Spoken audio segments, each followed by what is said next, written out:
मृतक को संस्कार से पहले नए कपड़े क्यों पहनाए जाते हैं। दोस्तों, आप सभी का स्वागत है हमारे YouTube चैनल यूथ एम्पलीफायर में।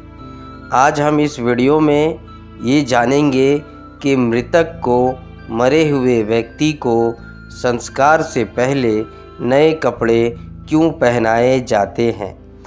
मृत्यु जीवन का सबसे बड़ा सच है जिसे कोई भी टाल नहीं सकता। जो इस धरती पर आया है उसे एक ना एक दिन यह शरीर छोड़कर परमात्मा की शरण में जाना ही होता है। लेकिन फिर भी मनुष्य जीवन भर भौतिक सुविधाओं के मोह में पड़ जाता है। जब व्यक्ति अपनी आखिरी सांसें गिन रहा होता है तब कहीं जाकर उसे जीवन की सच्चाई पता चलती है और वह इस संसार की मोह माया से परे होता है। अंतिम संस्कार से जुड़ी ऐसी कई बातें हैं जो हम नहीं जानते हैं। हम में से बहुत से लोगों के मन में यह सवाल आता होगा कि मृतक व्यक्ति को उसके संस्कार से पहले नए कपड़े क्यों पहनाए जाते हैं। परिणाम मित्रों, ज्ञान और वैराग्य हमारे इस चैनल पे आपका बहुत ज़्यादा स्वागत है। आज हम इस वीडियो में आपको बताने वाले हैं कि संस्कार से पहले मृतक को नए कपड़े क्यों पहनाए जाते हैं। जब कोई अपना इस दुनिया से चला जाता है तो अक्सर लोग उनकी वस्तुओं को याद के रूप में संभाल कर रख लेते हैं। इन वस्तुओं में आमतौर पर कपड़े भी होते हैं। कई बार ऐसा भी होता है कि मृतक के कपड़े उनके घर वाले पहन लेते हैं, लेकिन ऐसा कभी नहीं करना चाहिए। सनातन धर्म के अनुसार मृत व्यक्ति के कपड़े पहनने की सख्त मनाही है। ऐसा माना जाता है कि अगर कोई मृत व्यक्ति के कपड़े पहनता है तो वह अतीत की यादों से बाहर नहीं आ पाता और विशेष रूप से उस व्यक्ति से जुड़ी यादों से बाहर बिल्कुल भी नहीं आ पाता। अगर हम किसी मृत व्यक्ति का सामान उपयोग में लाते हैं तो यह हमें मानसिक रूप से कमज़ोर बना सकता है, क्योंकि हम उस दुखद क्षण को भूल नहीं पाते और वह व्यक्ति हमें बार बार याद आता रहता है। इसलिए कहा जाता है कि आपको मृतक की कोई भी वस्तु या कपड़े आदि इस्तेमाल में नहीं लाने चाहिए। इन्हें हमेशा दान कर देना चाहिए। संस्कार से पहले मृतक को नहलाना एक प्रकार से उसकी आंतरिक व बाहरी शुद्धि के लिए किया जाता है।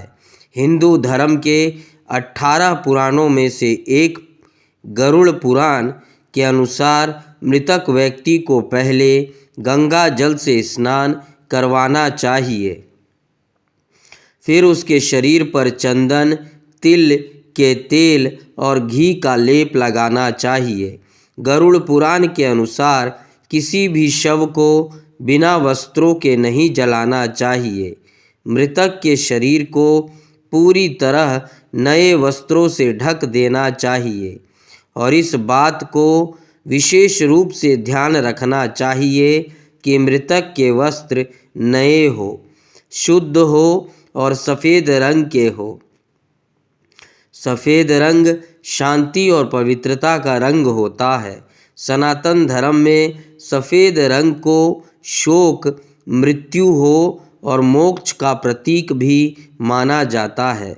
गरुड़ पुराण में यह भी बताया गया है कि मृत व्यक्ति को पहनाए जाने वाले वस्त्रों को पहले थोड़ी देर धूप में रखना चाहिए और हो सके तो गोमूत्र, गंगा जल का छिड़काव करके उन्हें शुद्ध कर लेना चाहिए।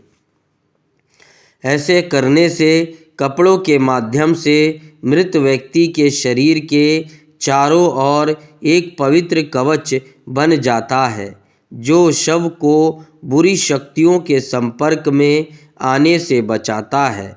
साथ ही ऐसा माना जाता है कि मृतक एक नए सफ़र पर जा रहा है। ऐसे में नए वस्त्र पहनाकर ही उसे विदा किया जाता है। इसके बाद अंतिम संस्कार की विधि को आगे बढ़ाते हुए शव को चिता पर लिटा दिया जाता है और उस पर पुष्प आदि रखे जाते हैं।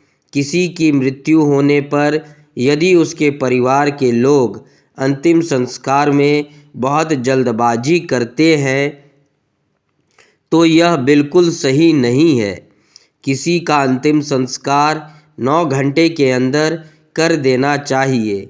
ऐसा कहा जाता है कि यदि यमराज ने गलती से किसी के प्राण ले लिए हैं तो वे उन्हें लौट आने की ताकत भी रखते हैं। इसलिए कहा जाता है कि किसी के अंतिम संस्कार करने में बहुत जल्दबाजी नहीं करना चाहिए। कम से कम 8 से 9 घंटे रुकना चाहिए। दाह संस्कार के बाद अस्थियों की राख एवं अस्थियों को गंगा जी या अन्य पवित्र नदियों में प्रवाहित कर देना चाहिए। ऐसा करने से मनुष्य के सारे पाप धुल जाते हैं, पाप मुक्त हो जाता है। आशा करते हैं हम कि आपको यह वीडियो पसंद आया होगा।